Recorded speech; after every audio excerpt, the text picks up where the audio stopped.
Ny fampitam-baovao avy amin'ny tsara sitrapo dia ravan'ny polisy misahana an'ilka behivavy etsy Anosy ny andihana mpanao asa ratsy nikasan'ny anafika tetsy avaratra Katso izy ireo mpandrarano ka saina notafiana teto saingravany tetika.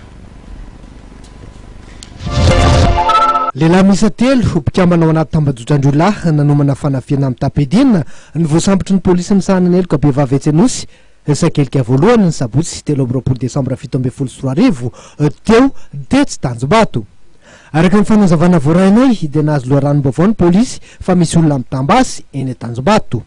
Natao ny fanadihadiana sy ny fikarohana ary ny fanarahan-dia ka nifara tamin'ny fisamborinareo olona voaroroy. Lehilahy iray 30 taona no voasambotry ny polisy ny saga tetsy Tanjombato. Rehefa nisavaina nefa izy dia tsy hita tany aminy ny basy.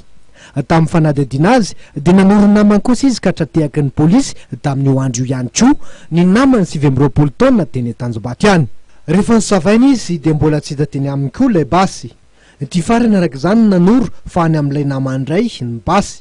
Nataony fisamborana ka hatratra teny Tanjombato io sabotsy io kosa ilay namany 430 taona. Rehefa nodadiny ty farany dia nanoro ny nanafenan'ilay basy tao anaty tranona koa ka basy PA sy bala tsy tena izy misy adimy miaraka amin'ny bala tena izy ray no hita tao. Tamin'ny fanadihadiana izay natao tamin'ny reto voaroroy nahafantarina fa basy saika anaovana fanafiana mpandrara eny avaratra Katso androany alarobia na raha pitsolaka misy ty basy tratra ty.